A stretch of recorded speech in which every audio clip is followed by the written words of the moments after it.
Holidays-nale, adu namma GT Holidays da. GT Holidays, South India's #1 travel brand. You know you are special when you're with GT Holidays. சென்னையில் அதுவும் அண்ணா university மாதிரியான கேம்பஸில் இவ்வளோ பெரிய விஷயம் நடந்திருக்கு. ஆனால் திமுகவுடைய கூட்டணி கட்சிகள் எந்த போராட்டமும் பண்ணல அப்படிங்கிற போது இதை மக்கள் எப்படி பார்ப்பாங்க? திமுக கூட்டணி கட்சிகள் எல்லாமே அப்படின்னு சொல்ல முடியாது. திருமாவளவன் இப்போ ஸ்டார்டட். தமிழக அரசும் நேர்மையான விசாரணை நடத்த வேண்டும் அப்படின்னாலே ஒரு சந்தேகம் விசிகாவுக்கு ஏற்பட்டிருக்கிறது. அண்ணா பல்கலைக்கழகத்தில் நடந்த சம்பவம் நிச்சயமாக இந்த அரசாங்கத்துக்கு ஒரு பதற்றத்தை ஏற்படுத்தியிருக்கிறது. அதனுடைய விளைவு தான் கடந்த காலங்களில் எத்தனையோ போராட்டங்களுக்கு அனுமதி அளித்த திமுக அரசு. ஜெயலலிதா அம்மையார்கிட்ட இருக்கிற ஒன்ஸ் அந்த அம்மாவுக்கு ஒரு விஷயம் கவனத்துக்கு போயிடுச்சுன்னா உடனே டெசிஷன் எடுத்துருவாங்க. கலைஞர் கருணாநிதி ஒரு தோண்டி துருவி கேட்டு நடவடிக்கை எடுப்பார். அது அவருடைய வெற்றிக்கு காரணமே அதுதான். இந்த ஆட்சியில் கோஆர்டினேஷன் கிடையாது. பியூரோக்ராட்ஸ் ஒரு பக்கம், அரசியல்வாதிகள் ஒரு பக்கம், ஐஏஎஸ் ஆஃபீஸர்ஸோட ஒரு டைரக்ஷன். அதுதான் இந்த அரசாங்கத்தோட பின்னடைவுக்கு காரணம். இந்த டார்கெட் 200 அப்படின்னு டிஎம்கே ஃபிக்ஸ் பண்ணியிருக்கு இல்லையா, இது சாத்தியம் அப்படின்னு நினைக்கிறீங்களா? இல்லை, 200 சாத்தியம் இருக்காது. இப்போ இதே நிலை நீடித்தால் 200 சாத்தியம் இல்லை. ஆனால் வெற்றி பெறுவதற்கான வாய்ப்புகள் இருக்குது. அதுக்கு என்ன காரணம்னா, திமுகவை பாஜக எதிர்க்கிறது, திமுகவை அதிமுக எதிர்க்கிறது, திமுகவை நாம் தமிழர் கட்சி எதிர்க்கிறது, திமுகவை பாமக எதிர்க்கிறது. விஜய் புதுசா கட்சி தொடங்கி இருக்கிற விஜய். ஸோ 5 கட்சிகள் திமுகவை எதிர்த்து கொண்டே இருக்கின்றது. அதுல மாற்றமே இல்லை. ஆனால் திமுக பக்கம் இருக்கிற கட்சிகள் விமர்சனம் செய்தாலும் கூடவே இருக்காங்க. கூட்டணியிலேருந்து விலகிறேன்னு யாரும் போல. ஸோ அதிமுக ஒரு பலவீனம், பாஜகவுக்கு ஒரு பலவீனம், பாமகவுக்கு ஒரு பலவீனம், நாம் தமிழருக்கு ஒரு பலவீனம், கடைசியாக விஜய்க்கு என்ன பலவீனம்? இன்னமும் ஒரு களத்துக்கே வரல. ஃபீல்டுக்கே வராத கிரிக்கெட் வீரர் எப்படி செஞ்சுரி அடிப்பார்னு எதிர்பார்க்கும். உதாரணத்துக்கு நிவாரணத்தை தன் வீட்டுக்கு பனையூருக்கு எல்லாரும் வாங்கிக்கோங்கன்னு சொல்லி வச்சு, அது எல்லாம் ஏற்புடையதாக. அது மாதிரி இருந்தனா he will become unpopular. Author நேயர்களுக்கு அன்பு வணக்கம். இன்றைய சிறப்பு நேர்காணலில் நம்முடன் இணைந்திருக்கிறார் மூத்த பத்திரிகையாளர் பாக்கி அவர்கள். வணக்கம் சார். வணக்கம் வினோத் சார். இப்போ நடந்துட்டு இருக்கக்கூடிய அரசியல் விஷயங்கள்லாம் பார்க்கும்போது, குறிப்பாக இந்த அண்ணா பல்கலைக்கழகத்தில் இந்த மாணவிக்கு ஏற்பட்ட விஷயங்கள், அதுக்கப்புறம் எதிர்கட்சிகள் போராட்டம் நடத்திட்டு இருக்காங்க. திமுக கட்சிகள், திமுகவுடைய கூட்டணி கட்சிகள் யாரும் போராட்டம் நடத்தலை. அவங்க மத்தியில் ஒரு பெரிய இதுக்கான எதிர்ப்போ எதிர்வினையோ எந்த மாதிரி பெரிய விஷயங்களும் ஏற்படலை. இதை மக்கள் எப்படி பார்ப்பாங்க அப்படிங்கிற ஒரு வியூ இருக்கு இல்லையா? இன்னும் 15 மாதம் சட்டமன்ற தேர்தல். சென்னையில் அதுவும் அண்ணா யூனிவர்சிட்டி மாதிரியான கேம்பஸில் இவ்வளோ பெரிய விஷயம் நடந்திருக்கு. நம்ம கடந்த காலங்களில் நிர்பயா வழக்கு பார்த்துருக்கோம். இப்போ ரொம்ப ரீசெண்டாக கொல்கட்டா அந்த டாக்டர் ரேப் எல்லாத்தையுமே பார்த்தோம். அதுக்கு இணையான ஒரு விஷயம் இங்கே நடந்திருக்கு. ஆனால் திமுகவுடைய கூட்டணி கட்சிகள் எந்த போராட்டமும் பண்ணல அப்படிங்கிற போது இதை மக்கள் எப்படி பார்ப்பாங்க? ஒரு சின்ன விஷயத்தில் உங்களோட முன்னுறேன். அதாவது திமுக கூட்டணி கட்சிகள் எல்லாமே அப்படின்னு சொல்ல முடியாது. திருமாவளவன் இப்போ ஸ்டார்டட். அதாவது அந்த சம்பவத்தில் ஒரு நபர் தான் சம்பந்தப்பட்டிருக்கிறார், அதான் ஞானசேகரன் அப்படிங்கிற மாதிரி தரப்பினர் சொல்கிறாங்க, ஆட்சியாளர்கள் சொல்கிறாங்க. ஆனால் பின்னாடி 2-3 பேர் இருக்கக்கூடும்ன்ற சந்தேகத்தை எழுப்பியவர் யார்? திருமாவளவன். மற்ற எதிர்கட்சிகள் ஒரு பக்கம் இருந்தாலும் திருமாவளவன் எழுப்பியிருக்கார். ஒன்று இன்றைக்கு நாளேடுகளை பார்த்துக்கலாம். அவர் என்ன சொல்லியிருக்காருன்னா, காவல்துறையும் தமிழக அரசும் நேர்மையான விசாரணை நடத்த வேண்டும் அப்படின்னாலே ஒரு சந்தேகம் விசிகாவுக்கு ஏற்பட்டிருக்கிறது, விடுதலை சிறுத்தைகள் கட்சிக்கு அரசாங்கத்தின் மேல் ஏற்பட்டிருக்கிறது என்பதை புரிந்து கொள்ளலாம். இன்டர்பிரிட்டேஷன் தான். ஆனால் அவர் ஏன் அப்படி சொல்லணும்? ஆனால் இதுக்கு ஒரு காரணம் உண்டு. விசிகாவுக்கு இந்த அரசாங்கத்தின் மீது ஒரு ஆதங்கம் இருப்பதற்கு காரணம் இருக்குது. வேங்கை வயல் அது மாதிரி பல சம்பவங்கள் இருக்குது. சின்ன சின்ன சம்பவங்கள். குறிப்பாக சொல்லப்போனால் எல்லாருக்கும் பரவலாக இன்னமும் பசுமையாக இருக்குது வேங்கை வயல். அதில் ஒரு நகரும் இல்லையேங்கிற ஒரு ஆதங்கம் விடுதலை சிறுத்தைகளுக்கு இருக்கக்கூடும். அது காம்பன்சேட் பண்ணுறதுக்காக தான் எப்படி பண்ணியிருக்காங்க அப்படின்னு புரிஞ்சுக்கலாம். இடதுசாரிகள் குறிப்பாக மார்க்சிஸ்ட் கட்சி வேறு சில விஷயங்களில் கவனம் செலுத்துகிறாங்க. உதாரணத்துக்கு கொஞ்ச நாள் முன்னாடி சாம்சங் பிரச்சனை இன்னும் இருக்குது. பஸ்ஸு போக்குவரத்து தொழிலாளர்கள் மீதான அது தொடர்பான பிரச்சனையில் மார்க்சிஸ்ட் கட்சி ஆளுங்கட்சி விமர்சிக்கிறது. நம்ம பாலியல் அண்ணா பல்கலைக்கழக சம்பவம் மட்டும் சொல்லலை, பொதுவாகவே ஸோ அரசாங்கத்தின் மீதான ஒரு அதிருப்தி கூட்டணி கட்சிகளுக்கு அவ்வப்போது எழுகிறது. இன்னும் முழுக்க வரலை. ஆனால் அண்ணா பல்கலைக்கழகத்தில் நடந்த சம்பவம் நிச்சயமாக இந்த அரசாங்கத்துக்கு ஒரு பதற்றத்தை ஏற்படுத்தியிருக்கிறது. அதனுடைய விளைவு தான் கடந்த காலங்களில் எத்தனையோ போராட்டங்களுக்கு அனுமதி அளித்த திமுக அரசு, எந்த அரசும் பெருசாக அனுமதி கொடுத்துருவாங்க unless it is very very sensitive அப்படின்னா கூட, ஏன் கோயம்புத்தூர் சம்பவத்தில் கூட தொடர்பாக நடந்த போராட்டங்களுக்கு நான் அனுமதி அளிச்சிருக்கு. பல்வேறு அரசாங்கத்தினுடைய திட்டங்களை சட்டங்களையும் போக்கையும் எதிர்த்து கண்டன குரல், ஆர்ப்பாட்டம், பேரணி எல்லாம் நடந்தபோது அனுபவிச்சிருக்கு. இப்போ பார்த்தீங்கன்னா அண்ணா பல்கலைக்கழகத்தில் நடந்த சம்பவத்தை கண்டித்து பாமகவிலிருந்து லீடர்ஸ் ராமதாஸோ அல்லது அன்பு பாண்டி ராமதாஸோ ஜி.கே. மணியோ அல்லாமல் மகளிர் அணியை சேர்ந்த தருமபுரியில் வேட்பாளராக போட்டியிட்ட சௌமியா அவங்களே வந்து களத்தில் இறங்கியிருக்காங்க.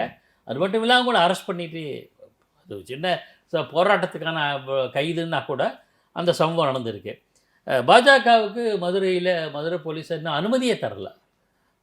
அனுமதி இல்லாட்ட கூட தடை மீறி நாங்கள் போராடுவோம் அப்படின்னு வந்திருக்காங்க. அப்போது ஒரு பாலியல் பலாத்கார சம்பவம், அதன் மீது அரசாங்கம் நடவடிக்கை எடுக்க தொடங்கிவிட்டது அப்படின்னு தமிழக அரசு சொல்லிக்கிட்டு இருக்க வரும்போது, இது போன்ற சம்பவங்களை கண்டித்து போராட்டம் நடத்தும்போது ஏன் அதை தடுக்க வேண்டும்? அதில் ஏன் பதற்றம் இருக்குது? அது கேள்விக்குறி. ஆக இந்த அரசாங்கம் பதற்றத்தோடு இருக்கிறது, திமுக அரசாங்கம் இருக்கிறது. இது மட்டும் இல்லை, வேறு சில பல்வேறு பிரச்சனைகள் இருக்குது. அது விரிவாக போனால் இதுவாக இருக்கும். இப்போ டாபிக் வந்து அண்ணா பல்கலைக்கழக இல்லை, எனக்கு என்னன்னா இதில் இப்போ நீங்கள் வந்து இப்போ ரொம்ப நாளாக எல்லா தலைவர்கள் அப்புறம் செய்திகளை வந்து ஃபாலோ பண்ணிட்டுருக்கீங்க அப்படிங்கிற போது, டிசிஷன் மேக்கிங்கில் எங்கேயாவது ஒரு பெரிய ஒரு குறை வந்து திமுக அரசிடம் இருக்கிறதா? ஏன்னா இப்போ நம்ம கள்ளக்குறிச்சியில் அந்த அந்த அந்த பள்ளிக்கு நடந்த விஷயத்தை பார்த்தோம். அப்புறம் வந்து கள்ளச்சாராய சம்பவங்கள் ஒரு வாட்டி இல்லை 2 வாட்டி நடந்திருக்கு அப்படிங்கிறத பார்க்குறோம். அதுக்கப்புறம் இந்த நீங்களே சொன்ன மாதிரி வேங்கைவில் தலித்துகளுக்கு எதிரான இப்போ மேல் பாதியிலும் ஆகட்டும், இப்போ பரந்தூரில் மக்கள் வந்து போராடிட்டு இருக்காங்க, அது போயிட்டுருக்கு. மேல்மாலை வந்து விவசாயிகள் மீதே குண்டர் சட்டம் போடப்பட்டது. ஸோ தொடர்ச்சியாக இந்த மாதிரி நிகழ்வுகள்லாம் நடந்துகிட்டே இருக்கும்போது, அப்போ நிர்வாகத்தில் இருக்கிறவர்கள் முடிவெடுப்பதில் தவறு பண்ணுறாங்களா, இல்லை அங்கே என்ன விஷயம் வந்து அங்கே லேப்ஸாக இருக்குது?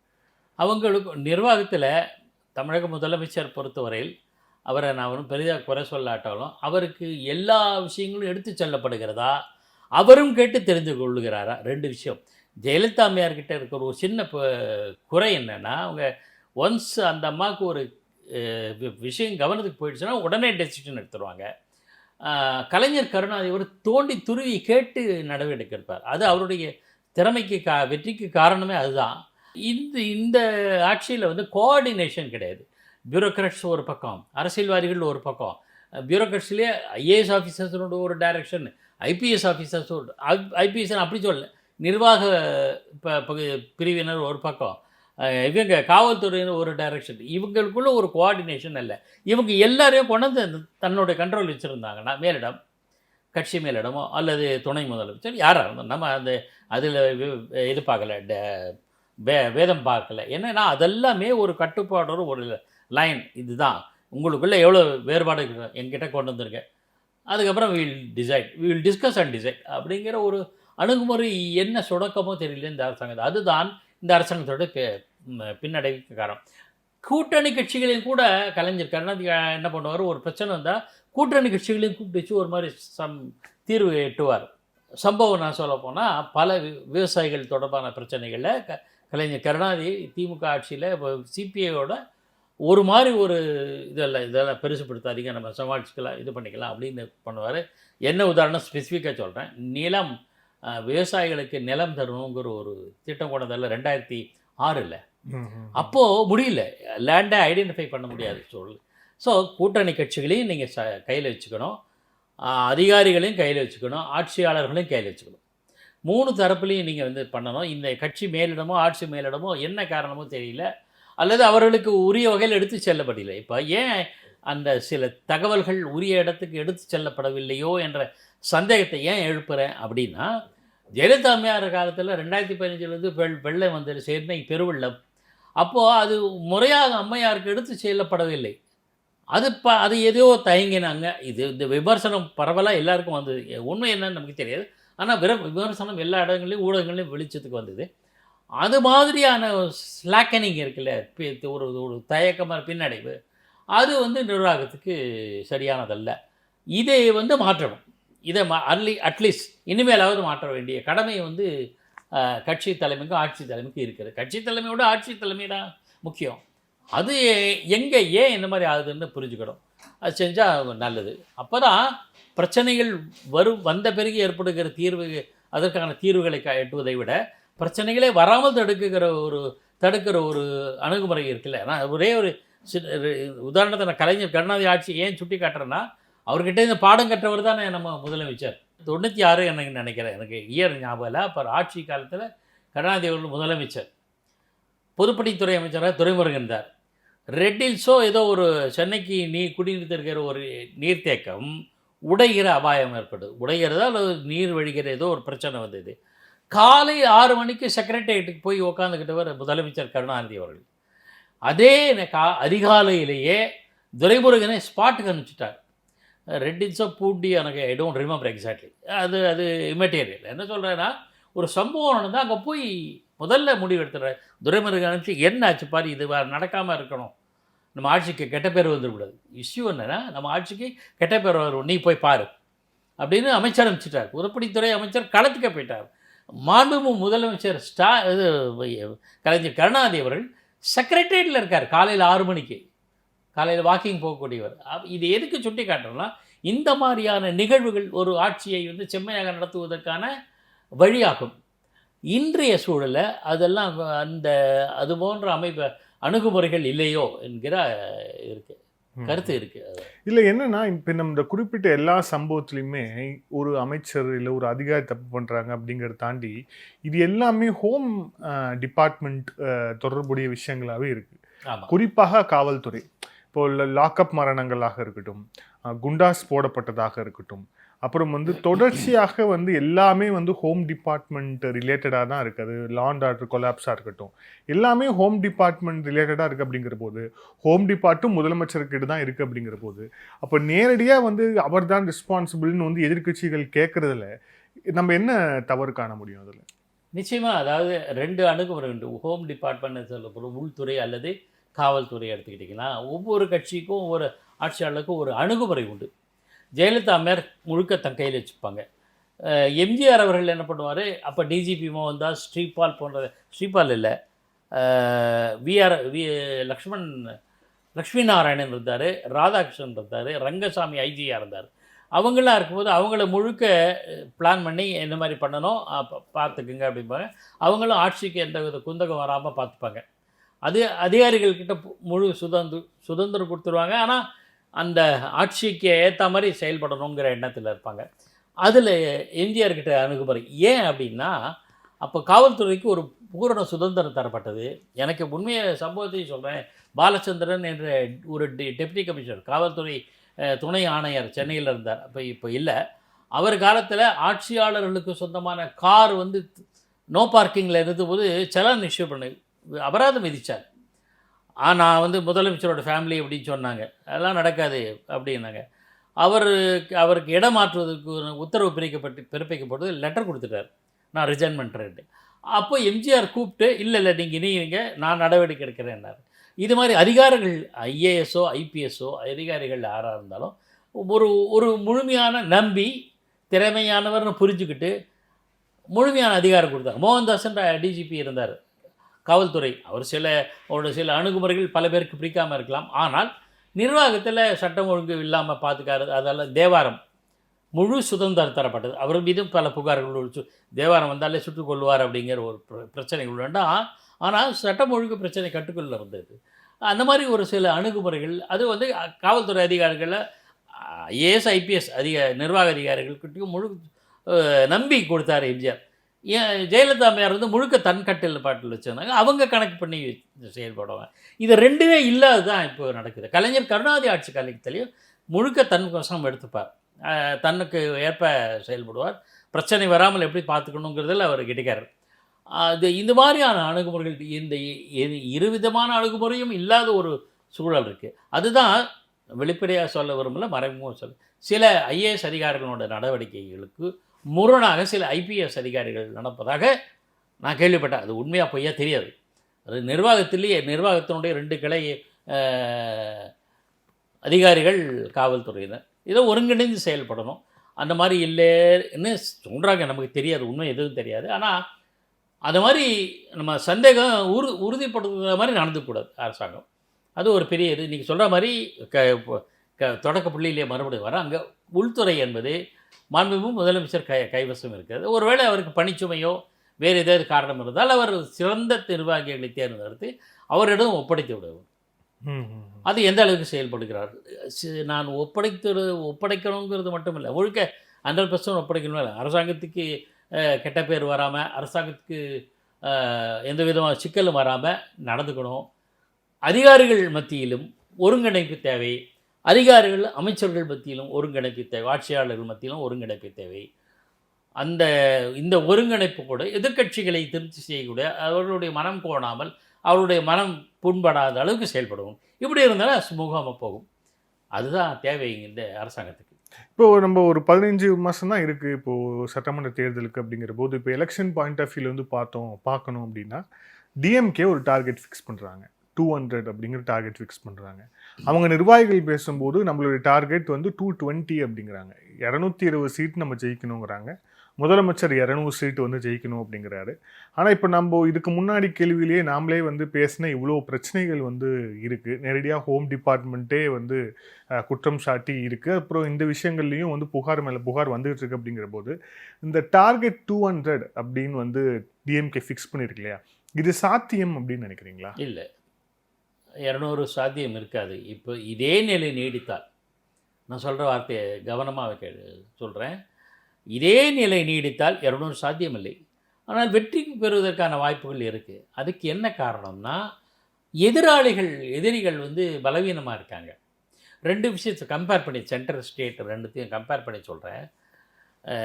பல காலமாக நரேந்திர மோடி பாஜக தலைமையில் தேசிய ஜனநாயக கூட்டணியோ அல்லது பாஜக கூட்டணி எப்படி வேணால் வச்சுக்கோங்க, ஆனால் மெஜாரிட்டி அவங்க தான் பிஜேபி தலைமையிலான இந்த கூட்டணிக்கு எதிராக இருந்தவங்கள் இதுவரையில் கடந்த காலங்களில் ஒரு ஒருங்கிணைப்பு இல்லாமல் இருந்தது. 2024 மக்களவைத் தேர்தலுக்கு முன்பு, ஓராண்டுக்கு முன்பே, சென்ற ஆண்டே உருவாச்சு இந்த இந்தியா கூட்டணி. கம்யூனிஸ்டுகள், திரிணாமுல், நேஷனல் லெவலில், தேசிய அளவில் தான், மாநில அளவில் கூட முரண்பாடுகள் இருக்குது. அது இன்னமும் நீடிக்குது, அதெல்லாம் நீடிக்கவும் செய்யும். இத்தனை கட்சிகள் ஒருங்கிணைந்து டஃப் ஃபைட்டு கொடுத்தாங்க. பிரதமர் வேட்பாளர் கூட இல்லை, ஆனால் டஃப் ஃபைட்டு கொடுத்து தான் அறுதி பெரும்பான்மை பெற முடியாமல் பிஜேபி கூட்டணி கட்சிகள் தயவில் இருக்குது. சென்ற முறை ராகுல் காந்தி தான் பிரதமர்னு தமிழக முதலமைச்சர் ஸ்டாலின்னு சொல்லியிருக்காரு. அந்த மாதிரி ஒரு சூழலாக இருந்தது. ஆனால் அப்போ கூட வெற்றி பெற முடியல. எப்போவே பிரதமர் வேட்பாளர் இருந்தால் ஒரு இது இருக்கணும். அதுக்கு முன்பு பாஜக அரசாங்கத்துக்கு இந்த பணம் எழுதி பிழப்பு, ஜிஎஸ்டி போன்ற குழப்பங்களால் பேர் கெட்டு போச்சு. இருந்தாலும் எதிர்க்கட்சிகள் கூட்டணி வலுவாக இல்லாதனால அவங்க வந்தாங்க. இந்த முறையும் வந்து ஆட்சிக்கு வந்துட்டாங்க. ஆனால் கூட்டணிகள் கொடுத்த டஃப் ஃபைட்டுனால தன்னுடைய கூட்டணி, அதாவது பாஜகவுக்கு கூட்டணியில் இருக்காங்கல்ல, அவங்கள பகைச்சிக்க கூடாதுங்கிற பயத்துக்கு வந்துட்டாங்க. அதனால் தெலுங்கு தேசம், நிதிஷ்குமாரோட கட்சி இருக்குல்ல, அதெல்லாம் வந்து பகைச்சிக்காமல் சூழல் போவாங்க இவங்க. ஸோ அந்த தாக்கம் ஏற்படுறதுக்கு காரணம் எதிர்கட்சிகள் கொஞ்சம் ஓரளவு ஒருங்கிணைந்து மக்களவையில் போட்டிக்கிட்டாங்க. சட்டப்பேரவையில் அந்த மாதிரி இருக்குமா தெரியாது. ஏன்னா ஒவ்வொரு மாநிலத்துக்கு ஏற்ற மாதிரி நிலைமைகள் மாறும். இது அங்கே தமிழகத்தில் ஆளுங்கட்சியான திமுக கூட்டணிக்கு ஒரு கூட்டணிக்கு ஒரு கட்டமைப்பு இருக்குது. எல்லாரும் சொல்கிற வார்த்தையை சொல்கிறாங்க, இன்டாக்டாக இருக்குதுன்னு சொல்லுவாங்க இல்லையா, இருக்குது, இல்லைன்னு. திமுகவை பாஜக, தமிழகத்தை பொறுத்தவரை திமுகவை பாஜக எதிர்க்கிறது, திமுகவை அதிமுக எதிர்க்கிறது, திமுகவை நாம் தமிழர் கட்சி எதிர்க்கிறது, திமுகவை பாமக எதிர்க்கிறது. சாரி, இப்போ விஜய், ஆமாம், விஜய் புது கட்சி தொடங்கி இருக்கிற விஜய். ஸோ 5 கட்சிகள் வந்து திமுகவை எதிர்த்து கொண்டே இருக்கின்றது. அதில் மாற்றமே இல்லை. இன்றைக்கு வரை ஒரு மாறுபட்ட ஒரு நிலைப்பாடு இல்லை. பாமக கூட தீவிரமாக எதிர்க்க ஆரம்பிச்சிட்டாங்க மறுபடியும். ஆக அடுத்த இன்னைக்கு தேர்தல் நடந்தால் திமுக ஜெயிக்காதுன்னு ராமதாஸ் பேசியிருக்கார். ஸோ இவ்வளவு பேர் திமுகவை அரசாங்கத்தை எதிர்க்கிறார்கள். ஆனால் திமுக பக்கம் இருக்கிற கட்சிகள் விமர்சனம் செய்தாலும் கூட கூடவே இருக்காங்க. கூட்டணியிலேருந்து விலகிறேன்னு யாரும் போகல, இன்னமும் கூட்டணியோடு தான் இருக்காங்க. ஒருவேளை அவங்களோட அரசியல் அணுகுமுறை எப்படி மாறுமோ நாளைக்கு பற்றி தெரியாது. ஆனால் இன்று உள்ள சூழலில் திமுக கூட்டணியில் 19 எப்படி இருந்தாங்க, 24 எப்படி இருந்தாங்க, 21 சட்டப்பேரவை தேர்தல் எப்படி இருந்தாங்க, அதே மாதிரி தான் நிற்குது. இந்த பக்கம் பார்த்தீங்கன்னா திமுக அரசாங்கத்தை எதிர்க்கிறவர்கள் ஒருமித்த ஒரே குடைக்கீழே வரலாம். அதனால் இந்த எதிராளிகளின் பலவீனம் ஆட்சியாளருக்கு பலமாக போச்சு. இவங்களோட பலம்னு சொல்ல மாட்டேன், எதிர்க்க இருக்கிறவங்க வீக்காக இருக்காங்கிறதுனால இவங்க ஸ்ட்ராங்காக இருக்காங்கன்ற மாதிரி இது. ஆனால் 2026 சட்டப்பேரவை தேர்தலில் அது பலன் தருமானா இருக்காது, முழுமையான வெற்றி கிடைக்காது. வெற்றி பெற்று ஆட்சி தக்க வைப்பதற்கான சாத்தியக்கூறு இருக்குது. எப்படின்னா மத்தியில் பாஜக அப்படி இருந்தால் மாதிரி, மத்தியில் பாஜக கூட்டணி கட்சிகள் எல்லாம் அப்போ ஒரு மைனாரிட்டி கவர்மெண்ட்டுக்கான வாய்ப்பு இருக்குது அப்படிங்கிறீங்க? அப்படி சொல்ல மாட்டேன். ஏன்னா 2006 டிஎம்கே வந்து இருந்துச்சு இல்லையா, ஒரு மைனாரிட்டி கவர்மெண்ட், அந்த மாதிரி இருக்குங்கிறீங்க? அந்த அளவுக்கு சொல்லிங்க, கிட்டத்தட்ட 100 சீட்டு வருதுன்னு வச்சுக்கோங்க. 100 கூட அவங்க வரல, 100 வந்தால் கூட மற்றவங்கள அரவணைச்சு தெரியும். அந்த உத்தி வந்து இவங்களுக்கு இருக்குது.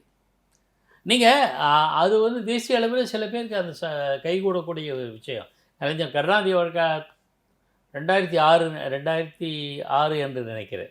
அப்போது வந்து மைனாரிட்டி அரசாங்கம் வந்து எல்லா கட்சியும் அரவிச்சிட்டாங்க. இத்தனைக்கும் அப்போதைய காங்கிரஸ் தலைவராக இருந்த மறைந்த ஈவிகே செலுங்கோவன் அப்போ என்ன சொல்லுவார், காமராட்சி ஆட்சி கூட்டணி ஆட்சியெல்லாம் பேசி பார்த்தார், ஒன்றும் நடக்கலை.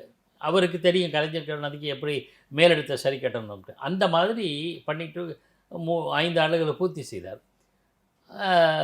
தேசிய அளவில் பார்த்திங்கன்னா வாஜ்பாய் தலைமையிலான பாஜகவுக்கு அதிக இடங்கள் கிடையாது.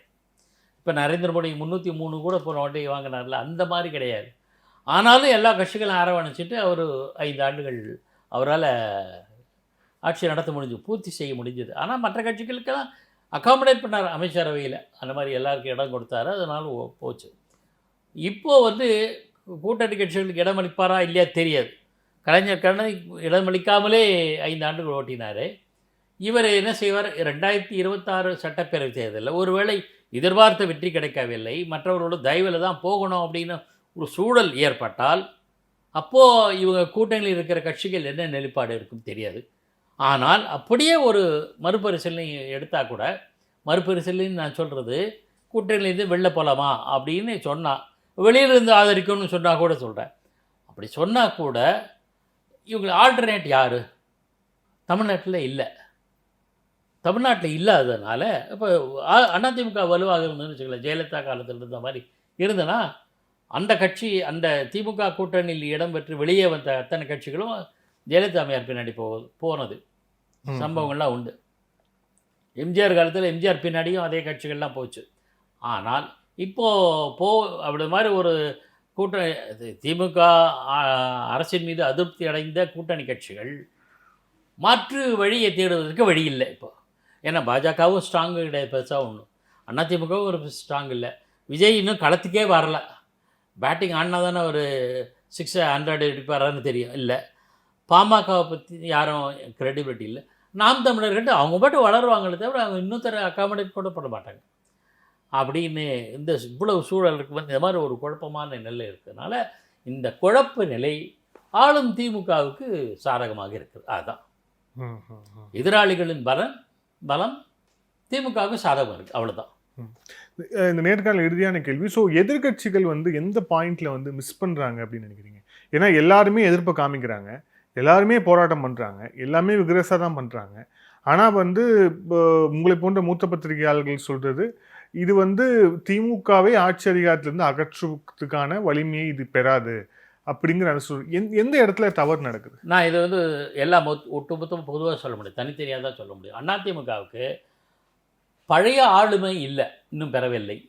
இன்னமும் எடப்பாடி பழனிசாமி தலைமையிலான அதிமுக ஒரு பக்கம் இவங்கெல்லாம் ஒன்றா சேரணும், ஓபிஎஸ் சசிகலா தினகரன் ஒன்றா சேரணும்னு சொல்கிறது இன்னும் சேர்ந்தால் நல்லா இருக்குமோ என்கிற எண்ணத்தை மக்கள் மத்தியில் இன்னும் இருக்குது. அந்த மாதிரி இல்லை, அது மாயை அப்படின்னு நிரூபிக்கிறதுக்கான ஒரு வலிமையான தலைமை அதிமுகவில் இல்லை. ஒன்று. ரெண்டாவது, இது பிஜேபியினுடைய பி டீம்னு தெரிந்தோ தெரியாமலோ வேண்டுமென்றோ திமுக அரசாங்கம் சொல்லுதில்லை, திமுக சொல்லுதில்லை.